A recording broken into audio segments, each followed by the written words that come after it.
नमस्कार दोस्तों, स्वागत है आपका इस यूट्यूब चैनल पे। तो जैसा कि आप जानते हैं कि इस सेशन में कंप्लीट लूसेंट जीके कवर कर रहे हैं, जिसमें इतिहास में विश्व इतिहास को कवर कर रहे हैं। उसका ये पार्ट 4 है। तो ऑलरेडी जो वीडियो बना है उसका सेपरेट आपको प्लेलिस्ट मिल जाएगा, तो आप उसे जरूर देखिएगा, क्योंकि आने वाले एग्जाम में आपको काफ़ी ज़्यादा इससे हेल्प मिलने वाला है।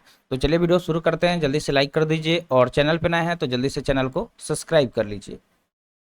तो हम लोग यहाँ से शुरू करने वाले हैं इटली का एकीकरण। ठीक है, तो इटली के एकीकरण को इस सेशन में कवर करेंगे। तो चलिए देखते हैं, इसका जो भी मोस्ट इंपोर्टेंट पॉइंट है उसको सीखते हैं, समझते हैं। तो सबसे पहला पॉइंट यहाँ पे दिया गया है कि 19वीं सदी के पूर्वा पूर्वार्ध में इटली में 13 राज्य थे। ठीक है, तो जो 19वीं सदी के पूर्वार्ध था उस समय इटली में कितने राज्य हुआ करते थे? तो उस समय 13 राज्य थे। ठीक है, इटली के एकीकरण का जनक जोसेफ मेजनी को माना जाता है। तो इटली के एकीकरण से जो मोस्ट इंपोर्टेंट सवाल पूछा जाता है कि इसके जनक किसे माना जाता है। ठीक है, इसका जो जनक है इटली के एकीकरण का किसे माना जाता है, तो यहाँ से याद रखना है कि जो जोसेफ मेजनी था, ठीक है, जो जोसेफ मेजनी था यहाँ पे नाम दिया गया, उसको इटली के एकीकरण का जनक माना जाता है। मेजनी के जन्म की बात करें तो इसका जन्म जेनेवा में हुआ था। कहाँ पे हुआ था? जेनेवा में इसका जन्म हुआ था। और इटली के एकीकरण में सबसे बड़ा बाधक जो था वो कौन था? तो ऑस्ट्रिया था। ठीक है, जो ऑस्ट्रिया था वो इटली के एकीकरण में सबसे बड़ा क्या था? बाधक था। ठीक है, सबसे बड़ा बाधक कौन था? तो ऑस्ट्रिया था। नेक्स्ट पॉइंट देखें तो नेक्स्ट पॉइंट यहाँ पे दिया गया है कि इटली के एकीकरण में, जो इटली का एकीकरण हुआ तो उसमें सार्डिनिया पिडमोट, ठीक है, सार्डिनिया पिडमोट राज ने अगुवाई की थी। तो इसमें अगुवाई का काम किसने किया था? तो जो सार्डिनिया पिडमोट राज्य था उसने इटली के एकीकरण में अगुवाई का काम किया था। इटली की समस्या को काउंट काबूर के अंतर्राष्ट्रीय समस्या बना दिया। ठीक है, इटली की समस्या को जो काउंट काबूर था उसने क्या किया कि इसको अंतर्राष्ट्रीय समस्या बना दिया। तो डायरेक्टली ये भी पूछा जा सकता है कि इटली की समस्या को अंतर्राष्ट्रीय समस्या बनाने का काम किसने किया? तो काउंट काबूर ने किया। तो ये नाम याद रखिएगा, काफी इंपॉर्टेंट नाम है काउंट काबूर। आगे बढ़ते हैं। अगला जो यहाँ पे पॉइंट दिया गया कि इटली के एकीकरण की तलवार गैरीबाल्डी को कहा जाता है। तो जो इटली का एकीकरण हुआ उसका तलवार किसे कहा जाता है? तो जो गैरीबाल्डी था उसे इटली के एकीकरण का तलवार कहा जाता है। इटली के एकीकरण का श्रेय मेजनी, काउंट काबूर और गैरीबाल्डी को दिया जाता है। और ये जो इटली का एकीकरण हुआ तो इसका सारा श्रेय किसको किसको जाता है? तो पहला तो मेजनी को, यानी कि जो जोसेफ मेजनी थे उनको, फिर काउंट काबूर को जाता है और गैरीबाल्डी को दिया जाता है। तो इन लोगों को इटली के एकीकरण का श्रेय दिया जाता है। यंग इटली की स्थापना की बात करें तो 1831 ईस्वी में जोसेफ मेजनी ने किया था। किसने किया था? तो जोसेफ मेजनी ने यंग इटली का स्थापना 1831 ईस्वी में किया था। तो ये भी याद रखिएगा। यहाँ पे हर पॉइंट को याद रखना, और एक बार में होगा नहीं तो बार बार आप इसको रिवाइज कीजिएगा। इसलिए हम आप एकदम बेहतरीन तरीके से, जो अभी तक यूट्यूब पे कोई इस तरह से नहीं किया होगा उस तरह तरीके से हम यहाँ पे इस चीज़ को ख़त्म करेंगे। फिर इसके बाद कुछ जो अच्छा इंपॉर्टेंट बुक होगा उसको हम लोग डिस्कस करेंगे। तो चलिए आगे बढ़ते हैं अगले पॉइंट की तरफ। अगला पॉइंट दिया गया कि गैरीबाल्डी, जो गैरीबाल्डी था, लाल कुर्ती के नाम से सेना का गठन किया था। तो उसने एक सेना का गठन किया था जिसका नाम क्या रखा था? लाल कुर्ती। ठीक है, किस कुर्ती से? तो लाल कुर्ती। कार्बोनरी सोसाइटी का संस्थापक गिवर्टी था। जो गिवर्टी था वो किसका संस्थापक था? तो जो कार्बोनरी सोसाइटी था उसका संस्थापक गिवर्टी था। तो डायरेक्टली याद रखिएगा।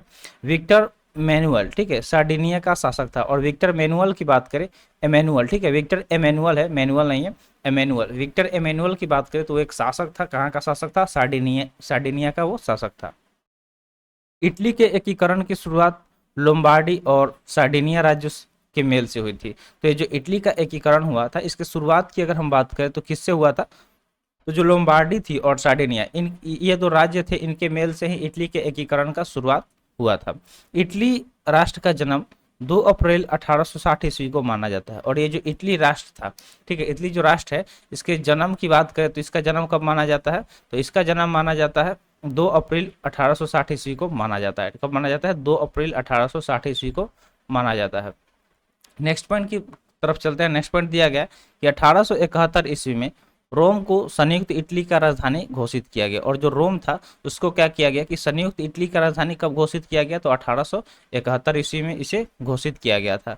यदि समाज में क्रांति लानी हो तो क्रांति का नेतृत्व नवयुवकों के हाथ में दे दो। यह कथन किसका था? तो ये जो कथन था ये था जोसेफ मेजनी का कथन। तो इस कथन को याद रखिएगा, कथन काफी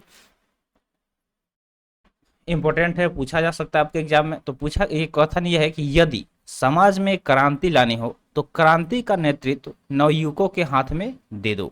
ठीक है, और ये कथन जोसेफ मेजनी ने दिया था।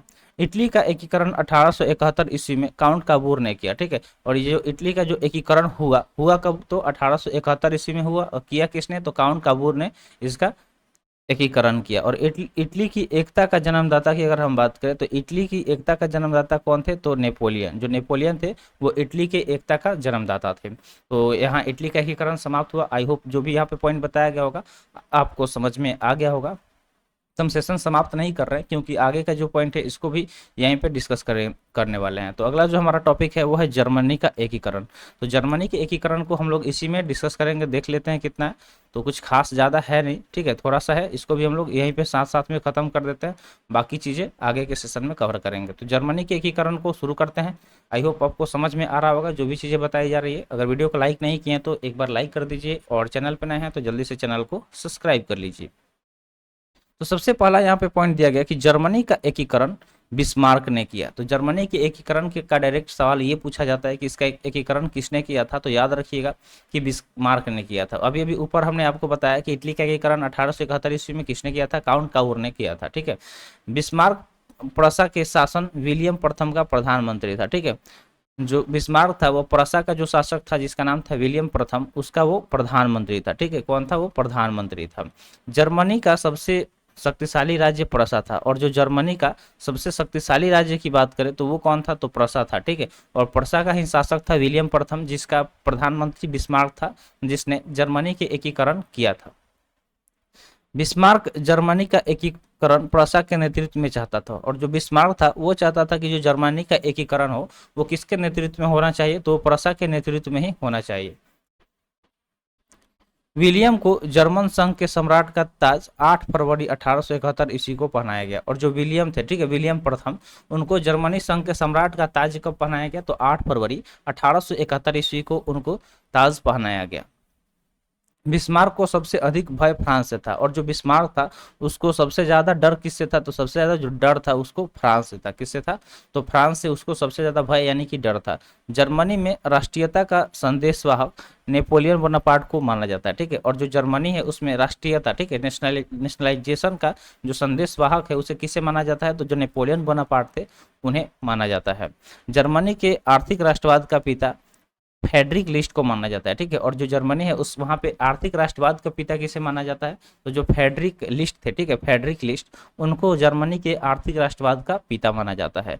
जर्मनी राष्ट्रीय सभा को डायट के नाम से जाना जाता है। ठीक है, और जो जर्मनी का राष्ट्रीय सभा है उसको डायट के नाम से जाना जाता था, और यह फ्रैंकफर्ट में होती थी। और ये कहाँ पे होती थी, फ्रैंकफर्ट में ये होती थी। ठीक है, तो जो जर्मनी का राष्ट्रीय सभा होता था, ठीक है, उसको किसके नाम से जाना जाता था, तो डायट के नाम से जाना जाता था। ये राष्ट्रीय सभा के बारे में भी सेपरेट वीडियो हम बनाए हुए हैं इसी चैनल पे, अगर आपने नहीं देखा है तो देख लीजिएगा। और उसमें ये चीज़ मतलब इसमें जो भी सारे देश हैं उसका राष्ट्रीय सभा को किस नाम से जाना जाता है वो चीज़ बताया गया है। जिस तरह से यहाँ पे जर्मनी का क्या होता है, डायट के नाम से जाना जाता है, और वो कहाँ पे होता था, तो वो जो राष्ट्रीय सभा होता था वो फ्रैंकफर्ट में होता था। 1815 ईस्वी से 1850 ईस्वी के बीच जर्मन साम्राज्य पर ऑस्ट्रिया का आधिपत्य था। ठीक है, और 1815 से लेके 1850 ईस्वी के बीच में जो जर्मन साम्राज्य था उस पर किसका आधिपत्य था, तो उस पर था ऑस्ट्रिया का आधिपत्य। ठीक है, और ऑस्ट्रिया का जो चांसलर था, ऑस्ट्रिया का जो चांसलर मेटरनिख था। ठीक है, तो कौन था, मेटरनिख, यहाँ पे नाम आप देख पा रहे होंगे। मेटरनिख जो था वो ऑस्ट्रिया का चांसलर था। चलिए आगे बढ़ते हैं अगले पॉइंट की तरफ। आगे का जो पॉइंट है इधर दिया हुआ है राइट साइड में, तो दिया गया कि एकीकृत जर्मन राष्ट्र के निर्माण के में, ठीक है, जो एकीकृत जर्मन राष्ट्र था उसके निर्माण में राके, बोमर, लसर इत्यादि दार्शनिकों ने महत्वपूर्ण भूमिका निभाई थी। तो जो एकीकृत जर्मन राष्ट्र के निर्माण में किस किस ने मोस्ट इंपोर्टेंट मतलब रोल प्ले किया था, तो वो हो गए राके हो गए, बोमर हो गए और लसर। इन लोगों का यहाँ पे नाम मेंशन किया गया। तो ये जो लोग थे इन्होंने क्या किया था, ये लोग दार्शनिक थे जिसने महत्वपूर्ण भूमिका निभाई थी। फ्रैंकफर्ट संविधान सभा का गठन मई 1848 ईस्वी में किया गया था, और जो फ्रैंकफर्ट संविधान सभा था इसके गठन की अगर हम बात करें तो वो कब किया गया था, मई 1848 ईस्वी में इसका गठन किया गया था।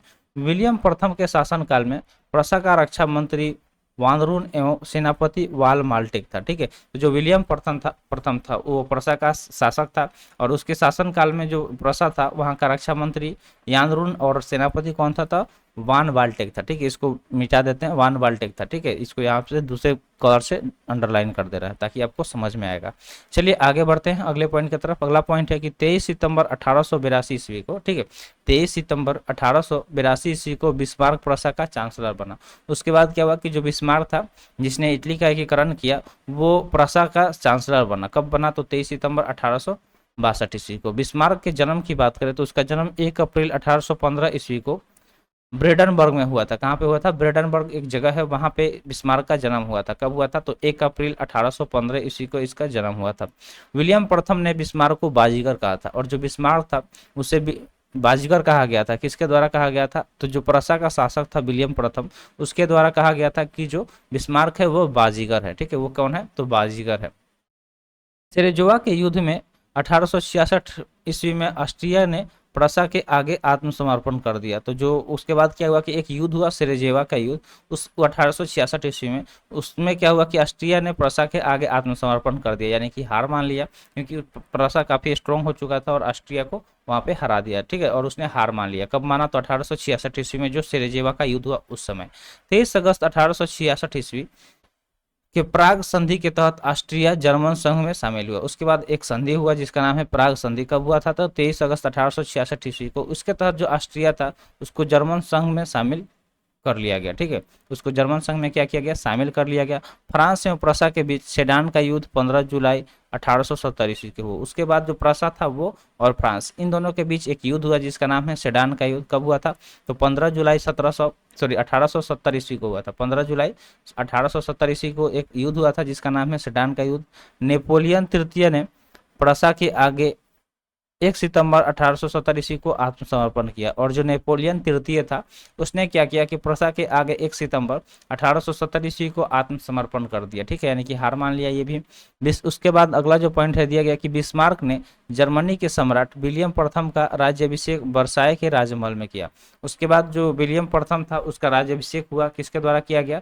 तो बिस्मार्क के द्वारा किया गया। किस रूप में? तो जर्मनी के सम्राट के रूप में जो विलियम प्रथम थे उनका राज्य अभिषेक हुआ, और वर्साय का जो महल था उसमें इनका राज्य अभिषेक किया गया। कहाँ पे? वर्साय के महल में। फ्रैंकफर्ट की संधि की बात करें तो 10 मई 1871 ईस्वी को फ्रांस और प्रसा के बीच हुआ था। उसके बाद एक संधि हुआ था जिसका क्या नाम है? फ्रैंकफर्ट का संधि, जो कब हुआ था? 10 मई 1871 ईस्वी को हुआ था। फ्रांस और प्रसा के बीच में ये संधि हुआ था। नेक्स्ट पॉइंट देखते हैं कि सूडान के युद्ध के बाद जर्मनी का एकीकरण संभव हो सका। ठीक है, तो जो सूडान का युद्ध हुआ उसके बाद ही जर्मनी का एकीकरण संभव हो सका, उसके पहले संभव नहीं हुआ था। तो उम्मीद करते हैं यहाँ पे जो भी चीज़ें बताई गई होंगी आपको समझ में आ गया होगा। तो आज के लिए इतना ही। आगे का जो सेशन है उसमें हम लोग रूसी क्रांति के बारे में पढ़ेंगे। ठीक है, तो यहाँ पे जो पॉइंट दिया गया है रूसी क्रांति, इसको हम लोग नेक्स्ट सेशन में कवर करने वाले हैं, तो अगले सेशन में जरूर मिलिएगा। तो आज के लिए इतना ही, मिलते हैं फिर अगले वीडियो में। Thanks for watching. जय हिंद।